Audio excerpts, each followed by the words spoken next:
नमस्कार दोस्तों, जय भारत, जय हिंद, वंदे मातरम। हम पढ़ रहे थे देशांतर और अक्षांश रेखाएं। अक्षांश रेखाएं हमने पढ़ ली थी। आज पढ़ेंगे हम देशांतर रेखाएं। जैसा कि आप जानते हैं, अक्षांश रेखाएं जो है हमारे पृथ्वी के ग्लोब या मानचित्र पर पूर्व से पश्चिम की ओर खींची जाती है। उसी प्रकार दोस्तों, देशांतर रेखाएं जो है उत्तरी ध्रुव से दक्षिणी ध्रुव या उत्तर से दक्षिण की ओर खींची जाती है।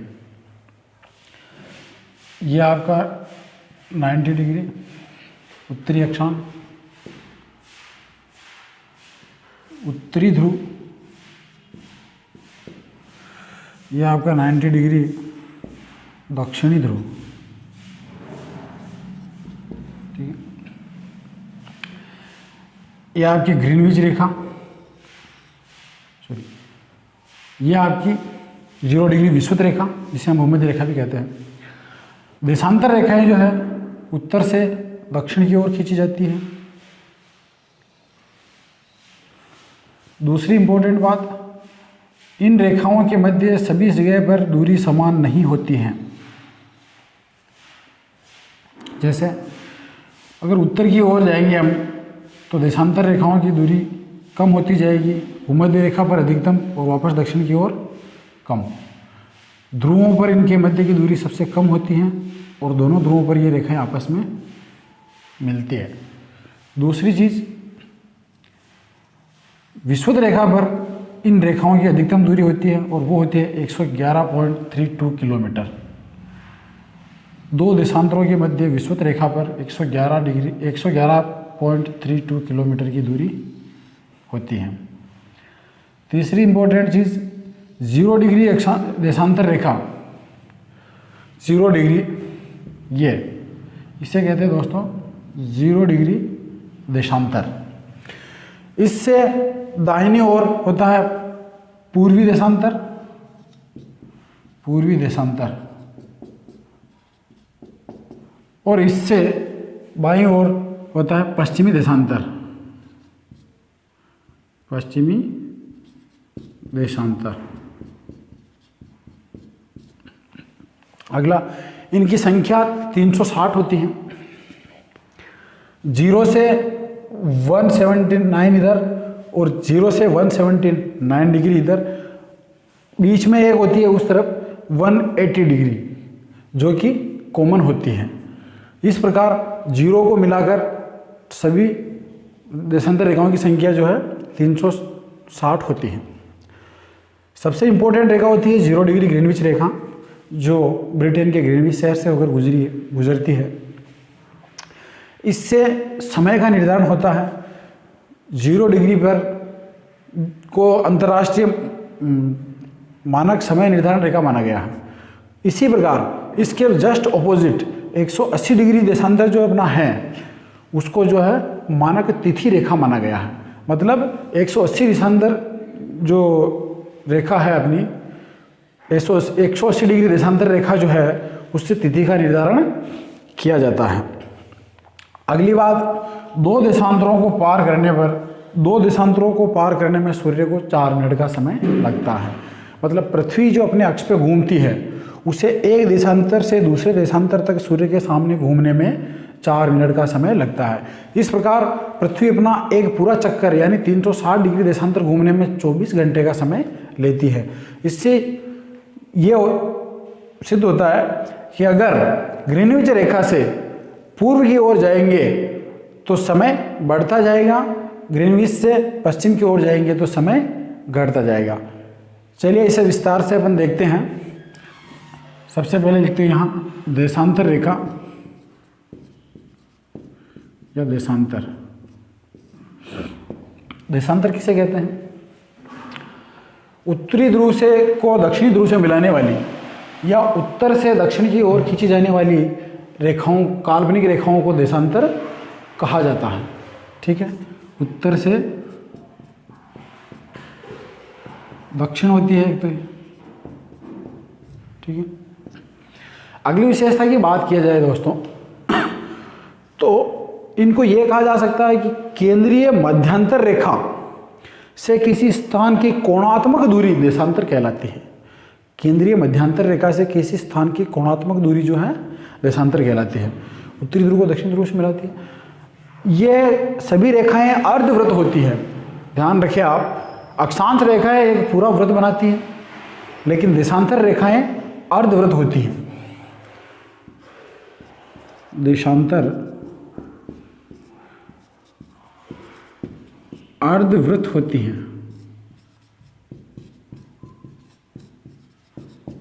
ठीक है। नेक्स्ट, कुल देशांतर 360 होते हैं।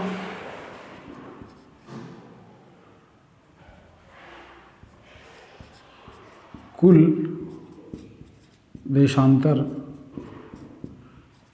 360। ठीक है। देशांतर 180 डिग्री पूर्व और पश्चिम होते हैं। मतलब जीरो से उस तरफ भी 180, इस तरफ भी 180, और 180 जो है वो कॉमन है, 179 और 179। तो 180 डिग्री देशांतर होते हैं, ये लिख सकते हो आप। ठीक है। अगला बिंदु, सभी देशांतर रेखाओं की लंबाई जो है समान होती हैं।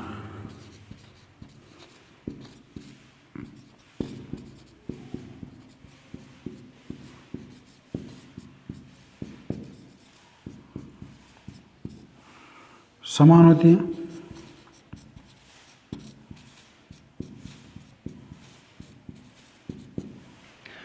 अगली बात की जाए दोस्तों, तो 1 डिग्री देशांतर को पार करने में 4 मिनट का समय लगता है।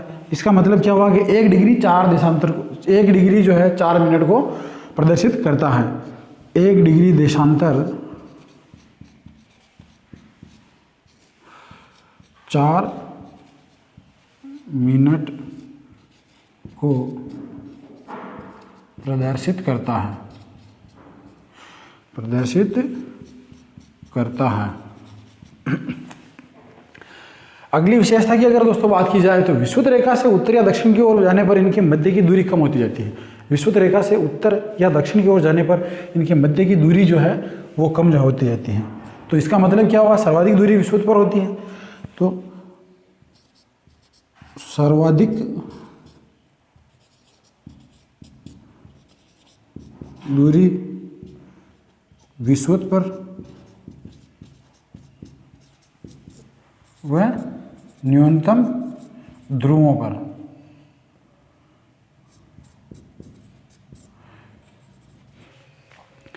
अगली बात की जाए तो दो देशांतर रेखाओं के मध्य के जो क्षेत्र होता है ये, इसको गोर कहा जाता है। गोर क्षेत्र, इसे गोर कहा जाता है।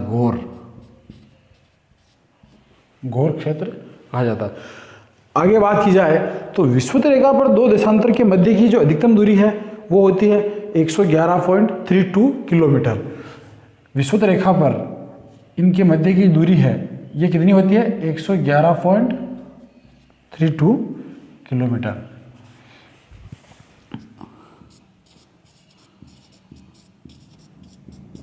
विषुवत पर दूरी 111.32 किलोमीटर।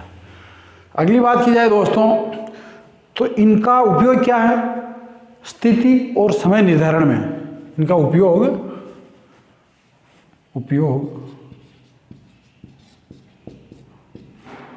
स्थिति, किसी स्थान की स्थिति या समय निर्धारण है तो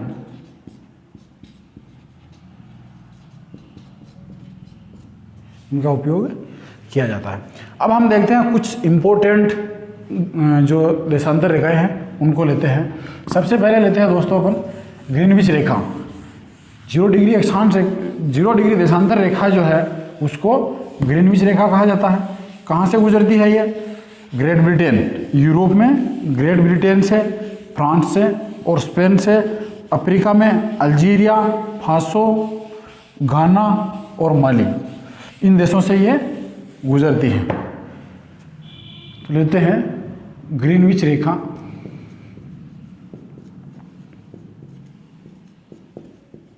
ग्रीनविच रेखा ये कौन सी होती है, 0 डिग्री देशांतर इसमें सबसे इम्पोर्टेंट ये है कि ये 0 डिग्री पूर्व है या पश्चिम।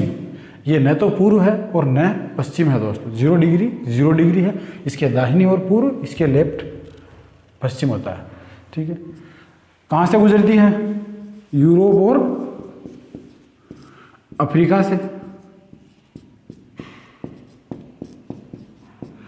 ग्रीनविच जो है ब्रिटेन में है, एक लेब है, वहाँ से ये गुजरती है, इसलिए इसको ग्रीनविच रेखा कहा जाता है।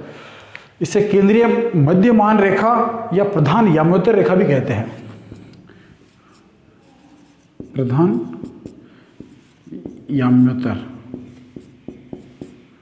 रेखा या केंद्रीय मध्यमान रेखा भी कहा जाता है। अंतर्राष्ट्रीय समय का निर्धारण किया जाता है इससे। 0 डिग्री से अंतर्राष्ट्रीय समय का निर्धारण।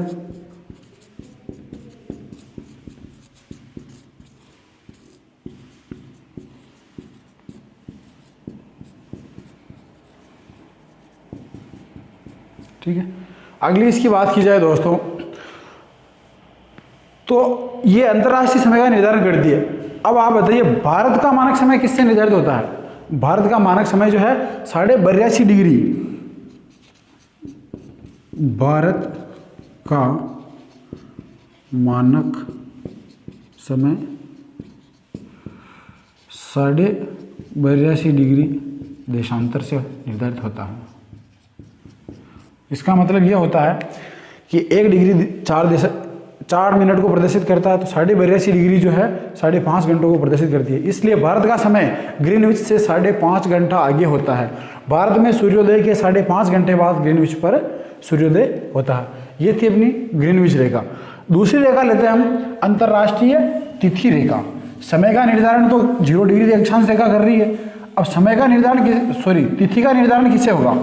तिथि का निर्धारण करने के लिए जो है हमने एक अंतर्राष्ट्रीय तिथि रेखा बनाई है, वो है जस्ट इसकी ऑपोजिट 180 डिग्री देशांतर। उसे मानक तिथि निर्धारण रेखा कहा जाता है, उसे 180 डिग्री देशांतर भी कह सकते हैं। तो हम लेते हैं अंतर्राष्ट्रीय तिथि रेखा।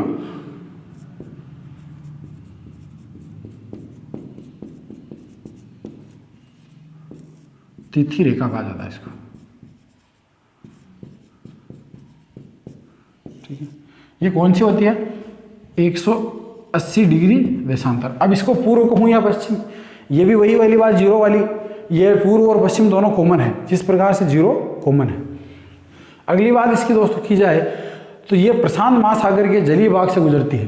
कहाँ से गुजरती है? प्रशांत महासागर, या यहाँ कोष्टक में कर दो जलीय भाग।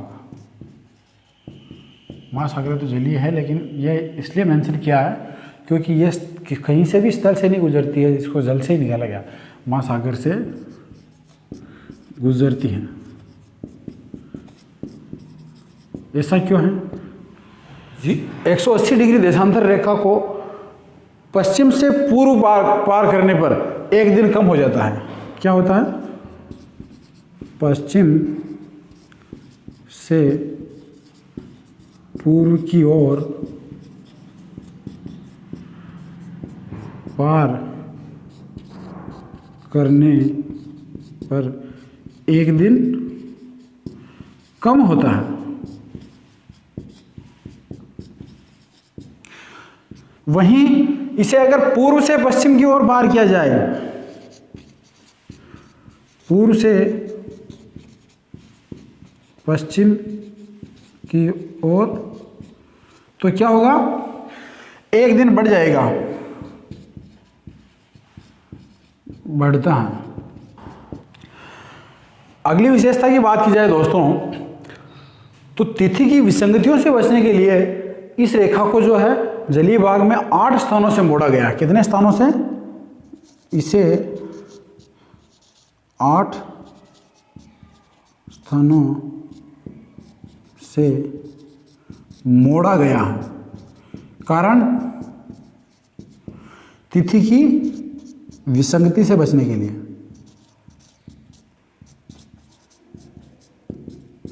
अब ऐसा क्यों? ऐसा इसलिए दोस्तों,